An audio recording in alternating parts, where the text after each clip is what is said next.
hide your kids, lock the doors. You're listening to HR's most dangerous podcast. Chad Sowash and Joel Cheeseman are here to punch the recruiting industry right where it hurts. Complete with breaking news, brash opinion, and loads of snark. Buckle up, boys and girls. It's time for the Chad and Cheese Podcast. Oh, yeah. Just two guys who love to stop, collaborate, and listen. Hi, kids. You are listening to the Chad and Cheese Podcast. I'm your co-host, Joel Van Winkle Cheeseman. This is Chad. Who farted? Sowash. And on this episode, the EEOC targets Workday. Oh. Non-competes take a hit. And who's ready for Chicken Sundays? Yes. Let's do this. Hospitality is the heart of our society. It brings people together to share great food, drinks, and experiences. But successfully managing a restaurant or hotel is no easy feat. That's where Harry comes in. Harry is the frontline employee experience platform that helps you build, manage, and engage great teams. With Harry, managers can easily find and hire top talent, manage timekeeping, and communicate with employees at any time from any place. Candidates and team members can quickly and efficiently apply for jobs, swap shifts, and access important information entirely from their mobile devices. And Harry's robust employee engagement tools make team members feel more connected than ever. With Harry, as an owner or operator, you get a bird's eye view of your business, from turnover cost, labor cost, employee sentiment, compliance risk, and team performance. Run your business better by understanding the power of your people. Because when your team is the heart of your business, Harry is the heartbeat. See how it transforms your business. So it's funny though, dude. Guys falling asleep and farting in court. Trump. Okay. Best. I was like, I mean, that's great. I mean, what do you expect from an old man to do, right? Dude's almost 80. Of course, wherever he sits, he's going to fall asleep and he's going to fart. It's just, it is what it is, right? And if you put him I'm wondering because he has that front butt, like the butt in the front. I wonder where the farts come out, or it's like dual exit. Yeah, dual exit. I don't know. Just kind of he's so mad about he's so mad about the artist rendition of him, which is funny.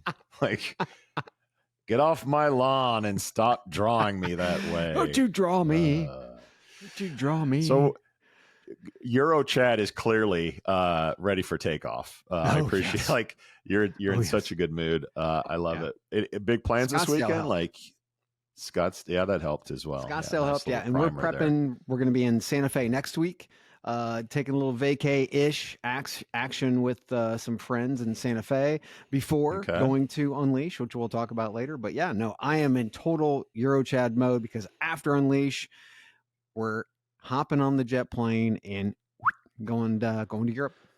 All right.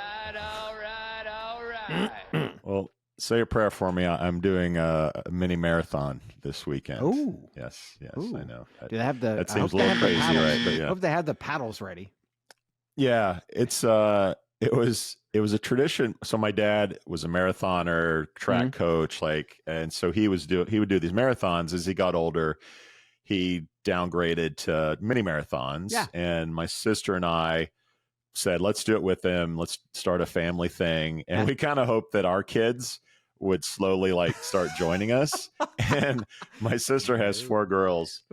2 of them have done it once and no more. Yeah. Obviously Cole's not running unless someone's chasing him. Oh, God. Stella, maybe at some point, but so far this tradition may die with my sister and I, but I'll be in Louisville this weekend doing 13.1, mostly walking miles. Thank God there's a lot of bourbon in Louisville to help comfort my pain.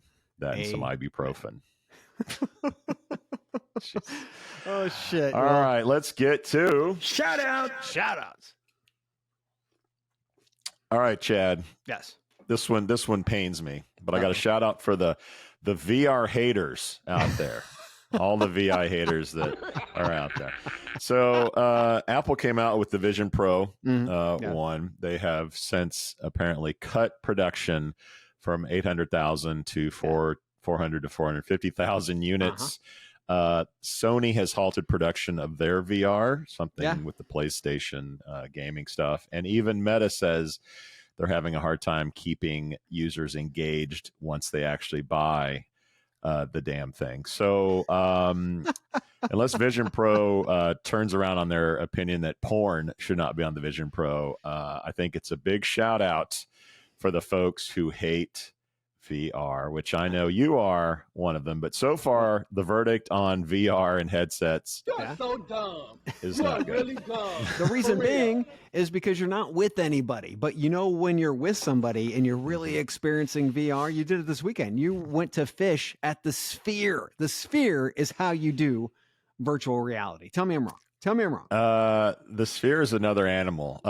Now, how many of the people at a fish concert are really there with you? A lot of them were on another planet. I'm pretty sure. Physically, yes. There was some hot messes at the Sphere concert, but yeah, it was great. Look, I'm not a big fish fan.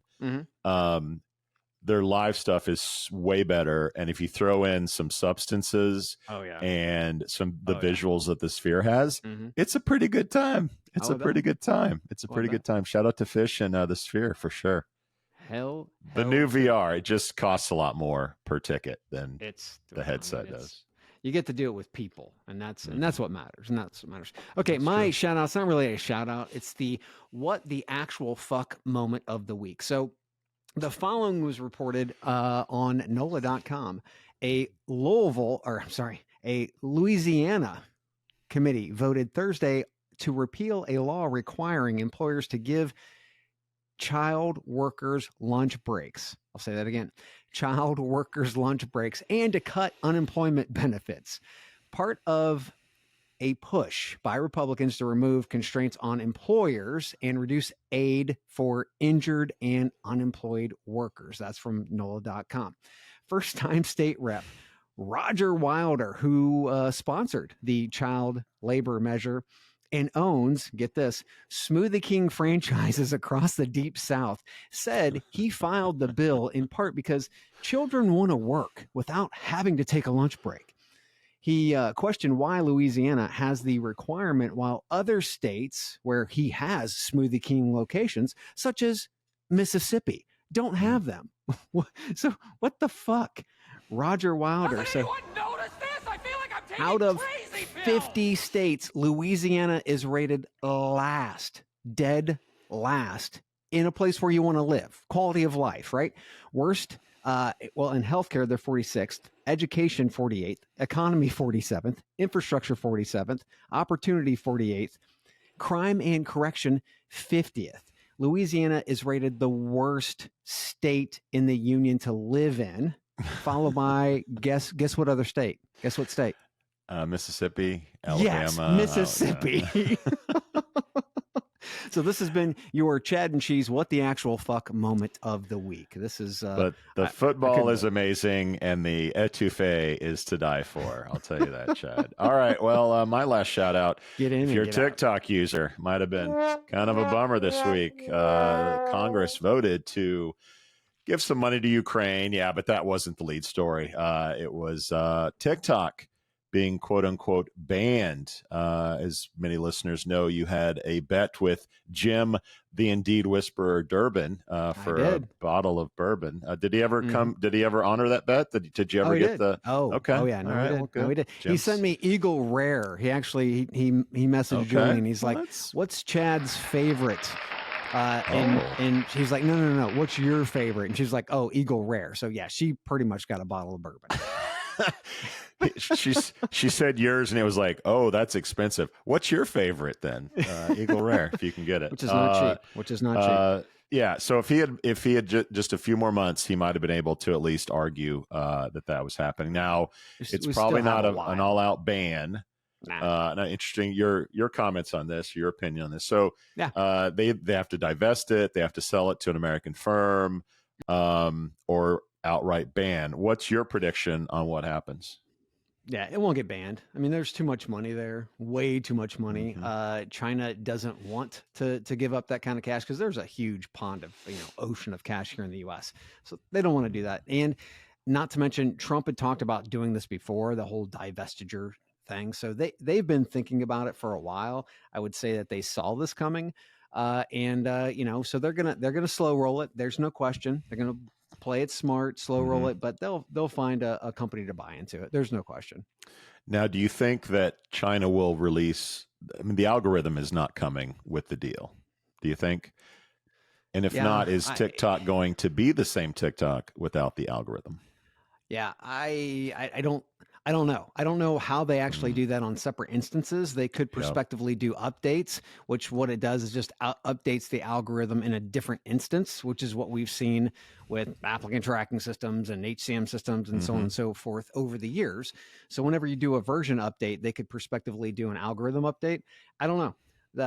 I don't know. So we'll see, but that will be part of the deal to understand the algorithm itself, impact, and then obviously the data that's in the US that will not leave to go to China because it'll be under, I'm sure, a separate holding company. Yeah. I'm going to go kind of rogue on this one. I think there's a good chance, no one's talking about it. I think there's a decent chance China says fuck off and they kill it. I do think that's an option. I think China doesn't give a shit. It's an option. They put Jack Ma in some worker re-education camp.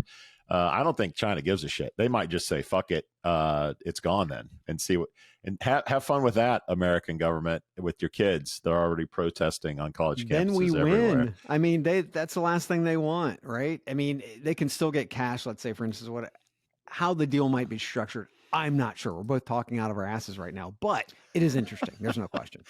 Banned in America. But what's not banned, Chad, and never will be banned, free is stuff, free baby. shit on Chad Free Cheese. stuff. That's right. Tell us about that. T-shirts by Aaron App. Look at this. Oh, very nice. Yeah, that's right. T-shirts, free T-shirts, kids. Beer by Aspen Tech Labs. Love those kids. We're talking craft beer. Yep.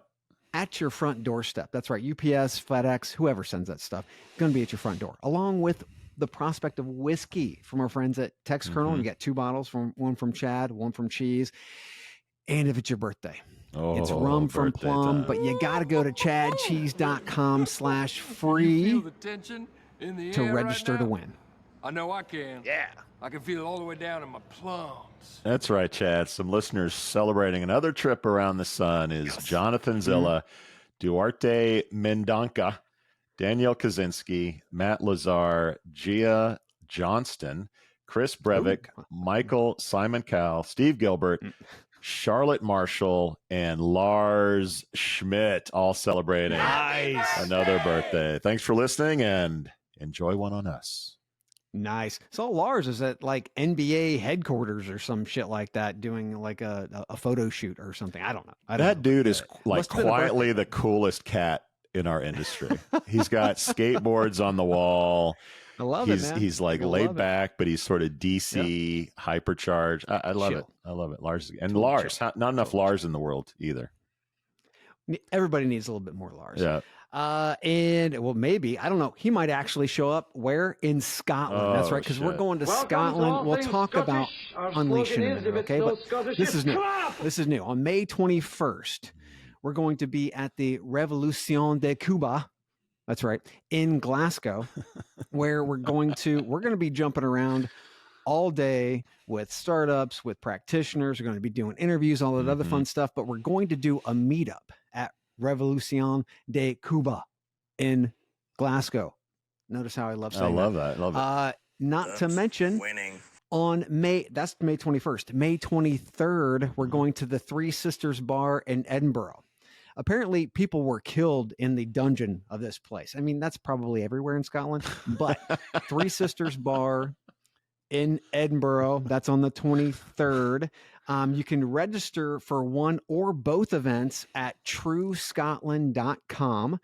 Thanks for all of the sponsors, for all of the help and all of the support. We've got Daxtra, got Ashby, Solutions Driven, Gigged.ai, Willow, Poetry, and we actually have some Daxtra news coming here soon. But appreciate all of the help and all of the fun. And what do you think? I mean, other than whiskey, this is both our first times in Scotland. Oh, I'm super excited. Bringing the wife. I know you are too. I think we're going to go on some sort of secret tasting expedition with our friend Stephen McGrath. Who knows where the hell that's going to end up. So doing that, never been to Scotland. I'm going to soak it all in. I'm shopping for kilts. I'm looking for haggis at my local Kroger. They don't have it, so I don't know where I can get some. I'm not doing that. So Scotch eggs are on the menu if I can't get some haggis. There we go. Yeah, totally excited. You know, I love a good Scotch. Peat me up, baby. Smoke it up. I'm excited for sure. I know. Yeah, love me some Scotland. We're excited about that. Go to truescotland.com. Again, 2 events, Glasgow and Edinburgh. Then, well, even before we get to Scotland, hopefully we make it to Scotland. We've got this coming. And this is watch everybody. This is what we're getting ready to do. We've got live from the stratosphere. I think that's the smartest thing you ever did. Hey, I would have been splattered all over the side. Of course you would. That's good. Well, listen, I guess we're off now, okay? I'm not going to jump. I think they know that. Apparently the winds are too high. Down. I'm going to take the elevator down. I'll see you down there. Okay? See you later.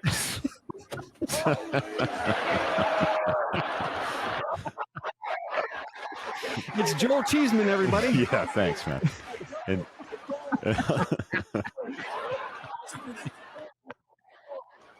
Oh, yeah, John, I'm just fine.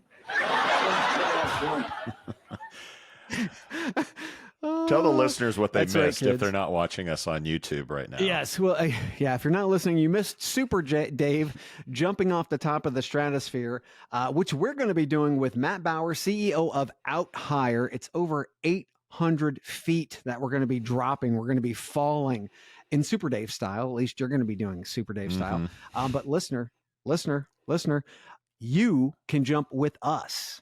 Or you can nominate a friend or enemy, depending on what you like. Just go to chadcheesgot.com and click on the Jump With Us button right there in the header. Thanks to the high-flying staff over at Out Higher. We appreciate you guys making this happen. It's going to be a blast. Joel can't wait. He's excited. Look at him. Look at his face. Wearing the Out Higher T-shirt this week, wearing the Out Higher Depends on Jump Day, if you will. Everybody buys stock in Depends. That's for sure. Yeah. You ready for topics? Then we're going to go to the No. No. We got to go to the -5 bar. That's Omar's Ice Castle at the -5 bar with Diane and Jane from Great People and Omar from Job Pixel. Go ahead and if you check us out on the socials, mainly probably on LinkedIn, if you haven't connected with us, go ahead and do that. Take a look at our stream. We actually have where you can register. That's right, to come have some beers with us at the Ice Castle. Then we're going to do the Neon Lights with Plum on the night of May 8th. Come and bask in the glow of the Neon Boneyard with our friends from Plum during Neon Nights. Kind of like Boogie Nights, but without the skates. Just go to chadcheese.com/events, click on the join waitlist button, and cross your fingers, kids. Hope you get on the wait list. We hope that we see you there. So I have a funny story about the Neon graveyard. So I get a text. Okay. I don't know if you got a text. It's Cheeseman. It's Michelle from Plum. I need your music mind. The music at Neon Nights is designed to resonate with the generation attending. Think best dance party you attended in the 90s and early 2000s. Stuff you want to sing along and tap your toe to, even if you're not a dancer, like my friend Jason Putnam. So I have been burdened with the task of going back to the 90s and the 2000s for the songs that really hit me in the happy feet, to recommend a soundtrack for the party. So she's doing that because she wants you to dance. Because I'm She's old. Gonna say, Cheeseman, this is yours. This is yours, so that you have to dance to this. Yeah. I have visions of a 22-year-old saying, we need some music. We got some old people, this thing. Like, who should we ask about music? And they come to me, which I thought was pretty flattering, yet a little bit insulting at the same time. What are you going to do about it? Maybe talk about... All right, hot off the presses, everybody. News break. UK-based Daxtra has acquired Indianapolis-based Pivot CX. Daxtra says it's a specialist in high accuracy, multilingual job and resume parsing, semantic search, matching, and recruitment automation, while Pivot touts itself as an all-in-one talent acquisition communications hub. The acquisition aims to provide a better candidate and recruiter experience. Founded in 2002, Daxtra employs 114, while Pivot, founded in 2015, employs less than 10. Chad, your thoughts on the acquisition? Pivot was workhere.com. Remember that? It's a long, strange trip that they've been on. Yes. Geo-fenced kind of thing that, I mean, it was kind of weird, kind of cool at the same time. But they pivot onto that, changed leadership, and got Pivot Pun CX. intended. Our favorite Steven Seagal, from the HR industry, actually works there. David Bernstein, and it's interesting because we're in and around Indianapolis, and they're from Scotland. Oh, what's happening? We just talked about Scotland. Erie. This reminds me of TextKernel's acquisition. When they bought the actual job bot, or I can't remember the name of it, JobBody, where it was a chat bot. Yeah, it was an engagement engine, right? Yeah. Daxtra's ability to find the most qualified candidates through parsing and matching technology, adding that to Pivot's ability to quickly engage and increase candidate conversion rates. Then what did Terry do before he did this? Pando, programmatic. All of this kind of comes together. So whether they do an acquisition of some type of programmatic tech, or they closely partner with an organization like Recruitix or something like that. So you mentioned Workhere. I think just for the annals of history, I think it's interesting to note what Workhere's model was. It was like Yelpish stickers on a business. So you go to maybe the Applebee's down the street, you put a Workhere sticker, and then you have to download an app. Remember when companies asked you to download their app, and you would actually do it? So you did that, and then you would see jobs based on you're in this location, or I think you downloaded it through a QR code or whatever. And then that didn't quite work out. Companies didn't want stickers on their doors. They didn't want all the questions that probably came with you work here, you got jobs. You got to download this app thing. What? Why? Why? Just tell me what's up. So anyway, so then it became kind of an interesting, they would go to Starbucks, for example. I don't know if they went to Starbucks, but everyone knows Starbucks. And they would say, okay, Starbucks, you need people at this location on 116th and Simmons or something. And then they would geo-target advertising with Facebook, and we just want this certain area to get advertisements for this Starbucks, for jobs, job fair, whatever.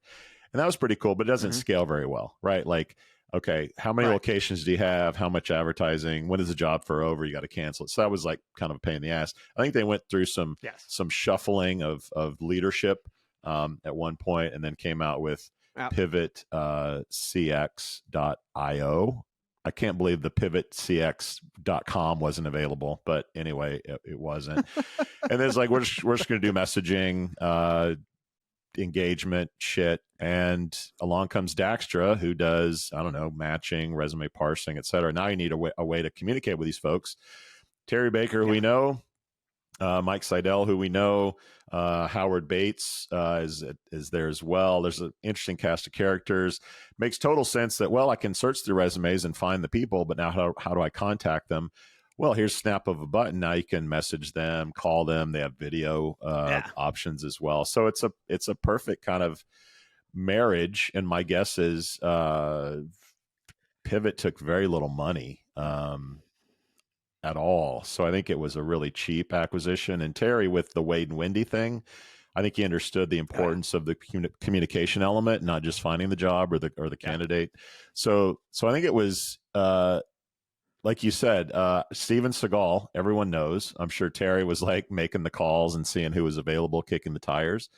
And Pivot was more than willing to have a conversation about, how do we get this thing done and get this marriage completed. My guess is that the Pivot brand will go away. Seagal will will be a sales guy for Daxtra in the near future. I don't know. Howard, I imagine, will be there for a year to kind of transfer everything over. I don't see him sticking around.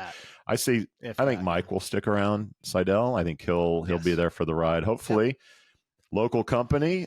Maybe hopefully they jack up some money and hire some people here in the Hoosier State and put some money in the local economy. That would be nice. And it makes sense. I hope it works out. I just connected some dots right out of the gate because I just remembered a press release that came out. I think it was last week or earlier this week. First and foremost, Howard was the money guy, so I don't see him. He's going to take his payday and get the fuck out. We're just talking about a programmatic player. They partnered with Acquire ROI earlier this week or last week, and that's a new programmatic player in the space. Actually, a new sponsor, Chad G's. So now, if you think about it, you've got this engine, right? That is a search and match engine that can go against your database or other databases to be able to actually target individuals who are qualified for the job, and then use Pivot CX to start the engagement, right? So that's like the internal passive. Then you go after the active. How do you do that with programmatic? Well, you've got Acquire ROI, who are the new kids on the block. They want to start making some fucking waves. This is a great way to make some waves, right? Be a part of a much larger ecosystem. So this is, I think, good all the way around. Again, we saw TextKernel do something similar to this over in Europe. Watching Daxtra do that with Pivot CX, and then also with Acquire ROI from a engagement and then also a programmatic standpoint. I mean, this makes a hell of a lot more sense. Now. The only pieces missing are a QR code generator and an ATS. 60% of the time, it works. That's why we talk about ZipRecruiter. That's right. All right, we got. I'm calling this the red meat block. Our listeners love this shit, so we're gonna throw it at them. So much. Throwing the meat in the cage, everybody. All right, ZipRecruiter CFO Tim Yarbrough has sold what investing.com calls a quote significant amount of company stock, end quote, to the tune of over $60,000. Meanwhile, TechCrunch has discovered and verified that LinkedIn is developing a new subscription service called LinkedIn Premium Company Page. That's a mouthful. Priced at potentially up to $99 a month. This service would provide AI-driven content creation and advanced tools to increase follower numbers. But wait, Chad, there's more. Workday faces allegations of a biased AI-based applicant screening system. Our friends at the EEOC argue Workday should be held accountable as an intermediary. Workday, shocker, denies the allegations. ZipRecruiter, LinkedIn, and Workday. How's that for red meat, everybody? Chad, your thoughts? Wow. Yeah, I mean, we talked a lot about ZipRecruiter last week where I was calling for Ian's head. I hate to say it, but this is a brand in decline. I guess I don't have to say it. Everybody can see it. And it's in serious need of new leadership and swagger. ZipRecruiter is giving zombie vibes at this moment. On the LinkedIn side of the house, let me repeat this from the whole article that was out. This new LinkedIn service would provide AI-driven content creation and advanced tools to increase follower numbers, among other benefits, to elevate a company's visibility. Two things. Number one, this is exactly what we do not fucking need from AI. Spam. A spam creation machine. No. Number two, fix the old dilapidated shit in your current system. Your basic matching to the profile data that we have is horrible. You should be amazing at that. You suck at that. Fix the shit that's not working. They're throwing a lot of spaghetti at the wall, which I normally love. But the problem is the shit that should be working, the base stuff, isn't even working. So why do I think that this has any longevity to it whatsoever? Why should you? I'll let you go on that one. Then we'll start talking about take a breather. Take a breather and we'll get to Workday, because I know you got some inside info from our friends at the EEOC. Yeah. So the ZipRecruiter thing, I thought it was pretty funny that investing.com called it a, quote, significant amount of company stock. I mean, it wasn't a huge amount of stock. 60 grand. I don't know. Maybe the dude's kid got into Dartmouth and needed a down payment, or maybe the tax man had some money. It was a family trust. He still owns 180,000 plus shares, around at $1.8 million. I'm sure he'd love for it to be more, but unfortunately, ZipRecruiter stock is going sideways in a bad way. The other part of the other side of that to me is like, why cash it in when you can get a loan against it and then you don't pay taxes on it? So do you think ultimately he thinks, well, it's not going up, so get rid of it now before it goes down to $8, $7, $6 a share? I don't make investment advice on the show, but the stock isn't going in the right direction. So cashing out on a little bit of it makes sense. And of course, we talked about last week how the COO had sold a big chunk of stock back in December. Yeah. So it's a trend worth watching. If Ian dumps a bunch of shares and maybe some other executives do, it could be interesting. But yeah, not a company on the rise. In terms of LinkedIn, I'm not as mad about it as you are. I ain't mad at them. Look, you and I talk to a lot of startups. We advise a lot of startups. And these startups that like have social media profiles everywhere that just have these dead, lifeless social media accounts, my recommendation is always like, until you get like dedicated resources, pick one. And that one in our space is almost always LinkedIn. So focus on that. If they could manage better content being created that's relevant, don't spam people. I agree, like there's a line there, and people have to follow these companies, and they can unfollow them as well if they blow them up with spam.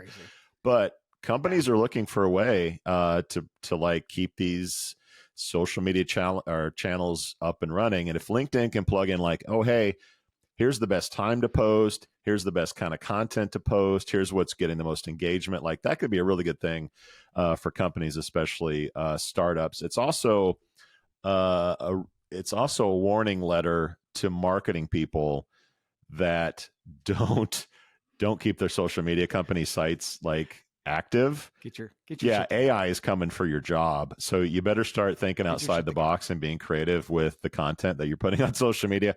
Otherwise your boss is going to go, gee, there's an AI that's $99 a month that can do what you're doing.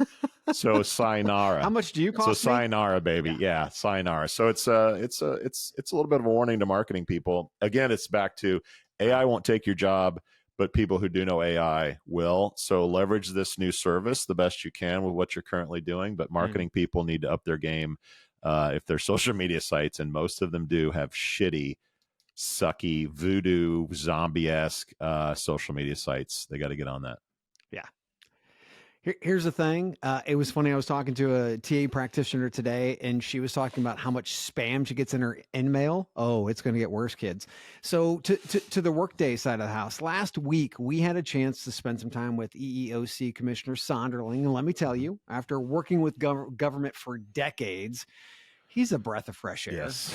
Because he's practical and he understands business. This case is none of that. It's not practical.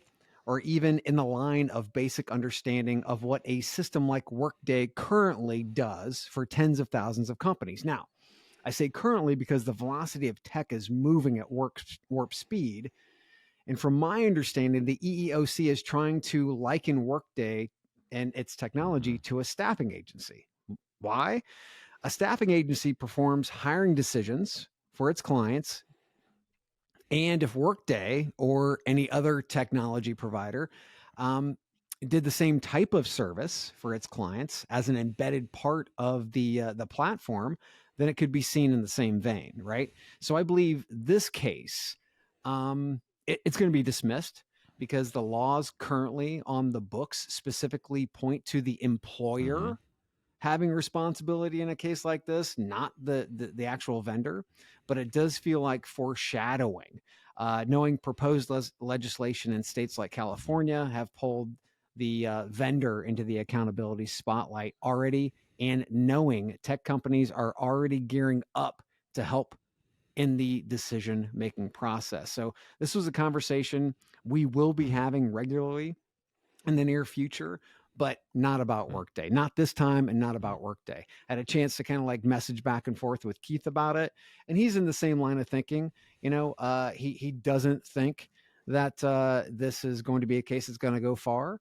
But I really feel like this is literally a shot across vendors' bow. So they need to start thinking about this now. That escalated quickly. Yeah, I didn't know what to make of this because it did sound odd. It sounds like a loser. I don't think any person that is in the know thinks of Workday as a staffing element or firm. But to me, it felt a lot like the EEOC has done very little in regards to convictions of AI. It's just hard. It's a black box. We talk about it with Keith and others a lot. Proving bias with AI is really challenging, and AI is all over the news. I think my initial reaction was, I bet there's a lot of pressure on the EEOC to do some shit about all this AI stuff that's freaking people out. And what better company, bigger company, to go after than a Workday? Even though they know it's probably a loser, it's a great headline. And the headline does at least say, oh, the EEOC is going after someone like Workday to get under the hood and figure out what's going on. So it makes for a good headline, which I think relieves some pressure off the EEOC. I do think that it is going to wake employers up. A lot of CEOs are going to HR and saying, hey, they're going after Workday. Are we dotting our I's and crossing our T's to make sure that we're not doing anything bad? Next. And by the way, we're using Workday. Are we in trouble? So part of me thinks it's a PR play, and part of me thinks it is a hey, we can get you if you fuck around. You're going to find out, and we're going to be in the headlines going after a big company to make sure that you guys are well aware that we can come after you. But it feels like a total loser. Like it may not even dismissed, you said. I don't know if that's Keith's words or yours, but I don't think it goes very far at all. It's just a good headline. Yeah. Well, I think the smarter companies, and again, we were in Scottsdale last week with Paradox, and they were very, very clear. Our tech does not make decisions. It's process efficiency. It does a lot of things, but it does not make decisions. It helps the process, and the human makes the decisions. Now, you get a company like HiredScore, right? That could prospectively be making decisions, right? And again, if you start taking a look at just the framework of what a staffing company does, they make decisions on the types of individuals who are going to be put into your organization. A technology could prospectively do the same. And we've been talking about some companies being the operating system for staffing companies to be able to really rev this up. So this is going to be a conversation that's going to be carried forward. I think it is a legit conversation, maybe in about 18 months, but not with Workday right now. No way. Do you think the HiredScore acquisition put them in the crosshairs of the EEOC? No. Nah. Now, this was happening way before that happened. I think what will be awesome about this is Athena and her team are geared for defensibility and explainability. So they're going to be ready for something like this.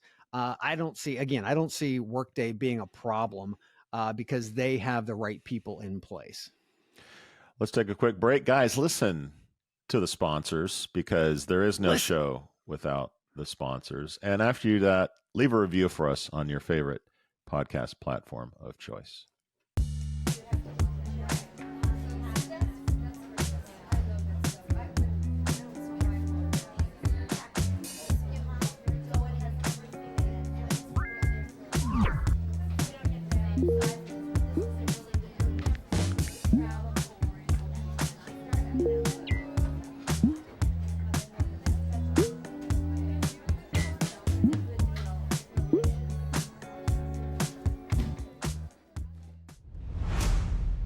Power to the people.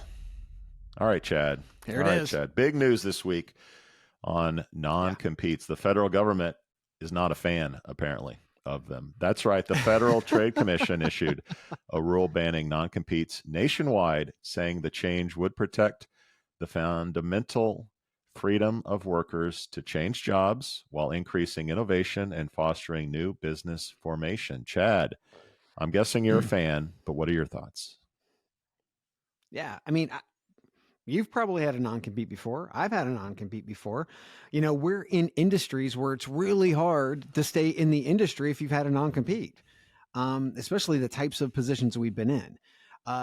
Digging into this, 1 in 5 U.S. workers are bound by contract clauses that prevent them from taking new jobs from a competitor. So the U.S. Federal Trade Commission on Tuesday issued a final rule that bans most non-competes nationwide. The agency estimated by allowing people more freedom, the change would lead to the creation of 8,500 new businesses annually, lower healthcare costs, and as many as 29,000 more patents each year over the next decade. Okay. By allowing more freedom. The thing is, company protections have been weighing high over employee protections. We're starting to see a shift in that. And this is one of those shifts, really a redistribution in power. Yes, I have signed a non-compete. And yes, I have been sent letters to say, like, watch your step, watch yourself. Yeah. I'm a crazy man, Chad. I'm crazy. I need to be reined in sometimes. Typically what happens in my experience and anecdotally is you get a new job, you're super excited, and they go, oh, here's this thing you need to sign. Oh, it just says you won't, compete, go to a competitor, da-da-da. And most people like, yeah, I love this place. I'm not going anywhere. This is fantastic. Yeah, I'm making how much money? Oh yeah, okay, let's do that.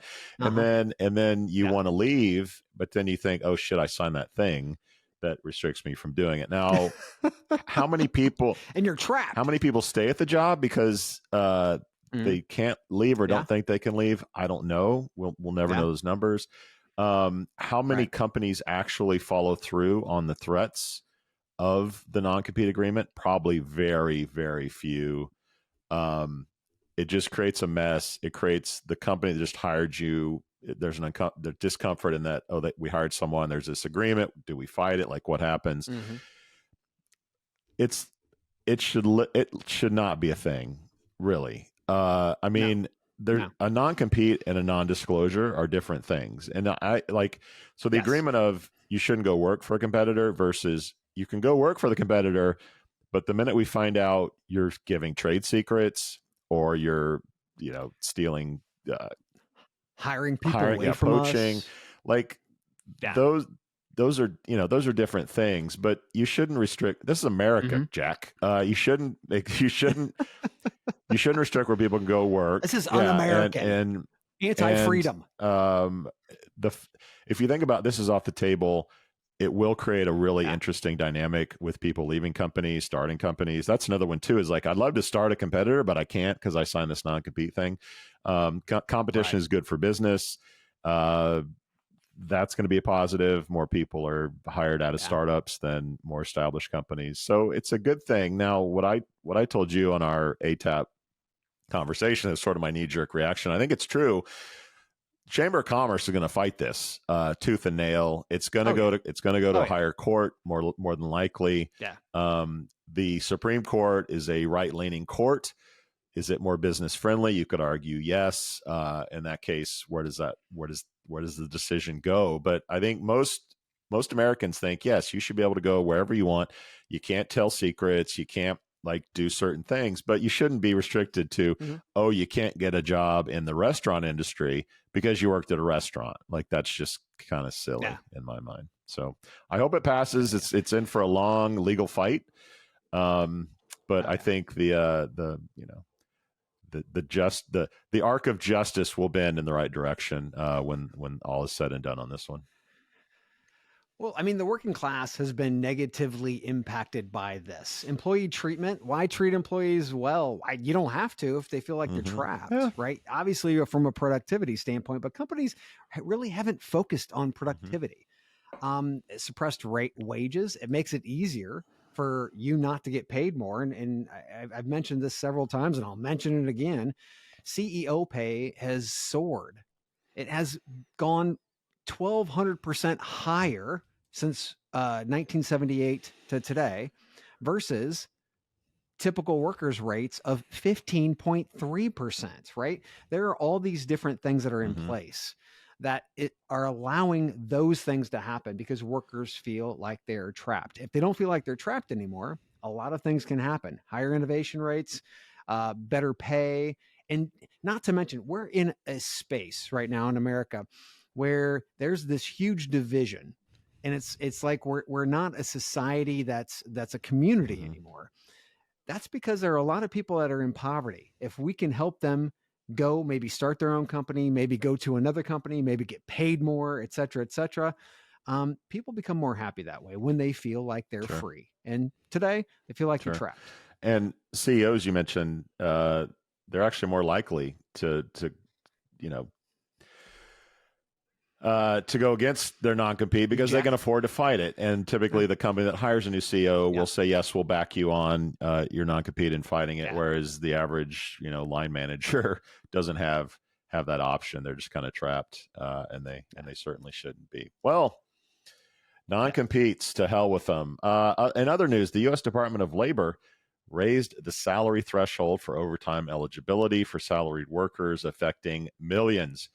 The threshold will increase to $43,888 in July and $58,656 in 2025. Employers and trade associations expressed concerns about increased cost and potential job losses. Chad, your thoughts on raising the salary threshold for overtime salaries? This is another one of the mechanisms that were used to keep wages low. CEO wages to the moon, 1,200%, and then we're bumping around like 15.3%. So yes, moving positions to salary was one of the quick and easy cheat codes to fucking over employees. Give them a bigger title, a salary, slight increases over their hourly wages, and then make them work 60, 80 hours a week without the overtime. So acting labor secretary Julie Sue said in a statement, quote, "Too often lower paid salary workers are doing the same job as their hourly counterparts, but they are spending more time away from their families for no additional pay," end quote. Again, we're on this big blue ball one time, kids. Got to spend it with the people that we love. Not saying that we don't like people at work, but we've got things to do. Go get your feet in the sand, go enjoy time with your family. And doing this and not getting the salary pay, again, this is about happiness. And these types of moves are going to make people more happy. I know I, for one, can't stand my coworker, but that's a different podcast altogether. You're right. Look, employers are always, thank God for that. Employers are always looking for ways to skirt the rules, stick it to the man, if you will, stick it to the little guy. And this is a way to do it. Like we don't want to pay you more as an hourly. We'll make you a salaried employee, and all the benefits that come with being a salaried employee. Manager. Oh, you got to work late again. But you're not an hourly employee, so your salary doesn't move. It's sort of a dirty game. I'm not saying all employers do that. According to this release, about 4 million workers are impacted by this new law positively. What I think is interesting is that they're saying that the income transfer from employer to employee is going to be to the tune of about $1.5 billion a year. And you and I both know that historically, if money goes in the hands of working people, it goes right back into the economy in the form of services and goods. Yes. If it sticks in the realm of the employer, it gets it gets hidden away in savings, whatever. So to me, I think this could be a really interesting injection of activity in the economy, where this money goes right back into goods and services. So I think that's something that a lot of people aren't thinking about when we're giving money back to the working class. So good for the economy, good for those folks, and probably not all that bad for the employers, by the way.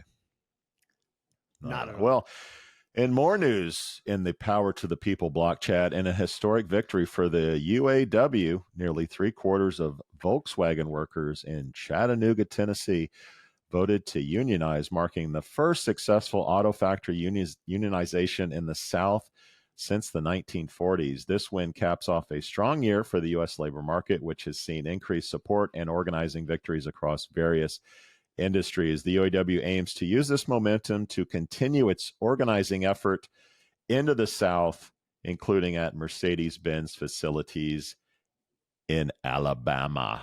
Chad, your thoughts? Yeah, Sean Fain has a message. Mm-hmm. He's actually speaking directly to the laborers, and he's winning. We just talked about CEO pay. That's what he's talking about. He's talked about specifically CEO pay. Why are they getting these huge raises and you guys are getting fucked? And you're getting and you're paying and you're working harder for the same pay, right? So I mean, this is all about fairness. Plus, what I thought was interesting, Biden jumped on the train very quickly and he chimed in and said, quote, "Let me be clear to the Republican governors that tried to undermine this vote. There is nothing to fear from American workers using their own voice and their legal right to form a union if they so choose," end quote. On the back of that win for unions, Biden also won the endorsement of the North America Building Trade Union Association. So after decades of employees getting fucked over, CEO pay skyrocketing while American workers accept poverty wages, trapped in jobs with non-competes, forced to work overtime without getting paid for overtime, it feels like the American worker is finally... Are we getting our time? Is the time happening, Joel? Winning.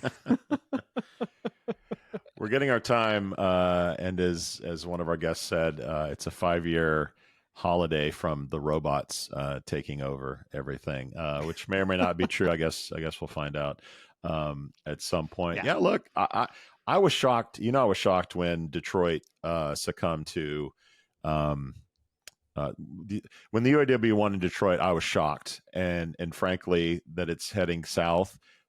I'm not as shocked. Like, it was a big win. Winning is contagious, and more workers are seeing what's happening in Detroit, and they want that. They want a little piece of that in the South and the West, and even in Texas, they want a little bit of that. And Elon Musk, I'm sure, is scared to death. I don't know if you saw what Tesla's up to, but things are a little challenged at Tesla. So the last thing Elon wants is a union uprising, but this is the world we live in, and this is a trend that's going to keep going, and car companies and everyone needs to think about it. And look, even you mentioned some other news outside of that, like we shared a story about Samsung and the 6-day work week at Samsung for thought jobs or knowledge-based jobs. You look at Google rolling back requirements that U.S. suppliers and staffing firms pay their employees at least $15 an hour.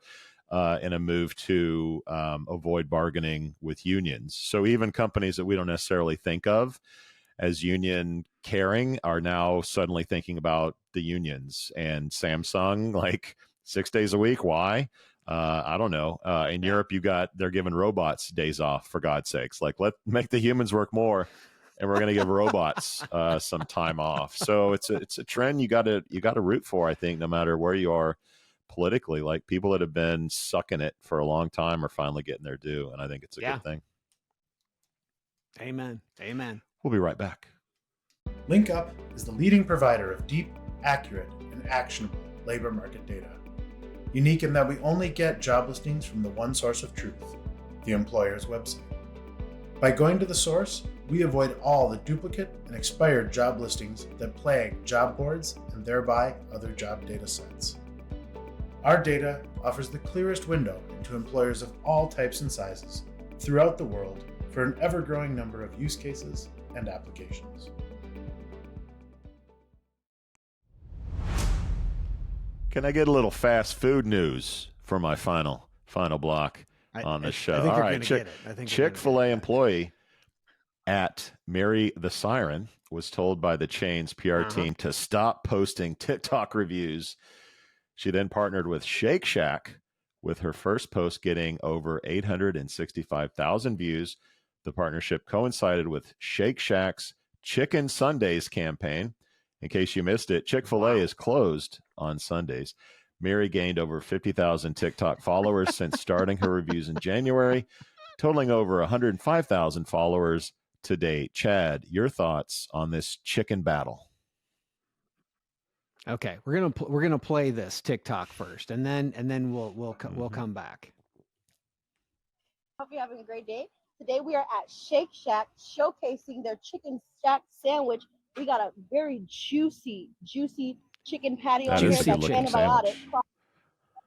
Some lettuce on here and some nice pickles with that sandwich. The crazy part is Shake Shack is doing a promo now where every Sunday for the rest of April that you spend $10, you get a free chicken shack. Look at that chicken. The video. Okay, let's get a look at that sandwich with no. Okay, I can't because it's almost lunch, and I can't. The review is 8 minutes. Is that right? Oh yeah, the review was 8 minutes, and I mean, Jesus chicken be damned! What idiots! And this isn't a new story at all for all of you Chad and Cheese veteran listeners. You will remember our lightning in a paint can episode back in 2020, where we talked to Tony Pellicino, a former Sherwin-Williams employee and TikTok superstar who was fired from Sherwin-Williams for posting paint mixing videos. People were loving watching the Sherwin-Williams paint, and they got fired. So I'm sure Sherwin-Williams, they couldn't even spell TikTok back in 2020, but 4 years later, everyone knows TikTok, and you have an influencer under your own roof who's pimping Jesus chicken for free. I mean, come on, man. Well, first of all, for Shake Shack, like phase one of this, like you mentioned, Sherwin-Williams dumps a dude with millions of views on how to mix paints and shit. Yeah. Like what he's doing now is he started his own little paint thing or something. Like if this had happened today, let's hope that Lowe's or whoever the hell else sells paint would be like, oh, we're happy to bring you into the TikTok fold over here at Lowe's until it's banned by Congress in a few weeks. But good on Shake Shack for seeing an opportunity and grabbing it.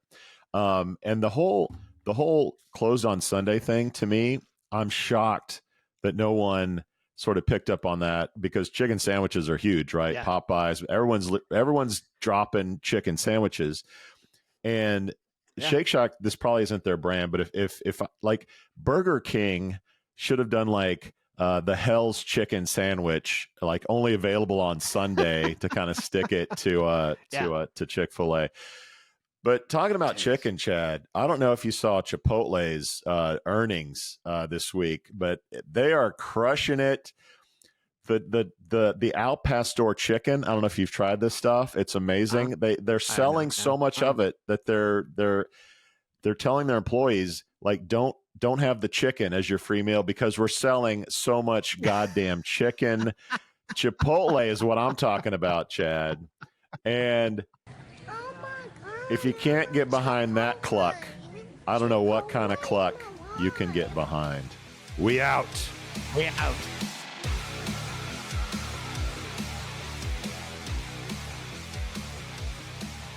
Thank you for listening to, what's it called? A podcast. The Chad, the Cheese. Brilliant. They talk about recruiting. They talk about technology. But most of all, they talk about nothing. Just a lot of shout-outs of people you don't even know, and yet you're listening. It's incredible.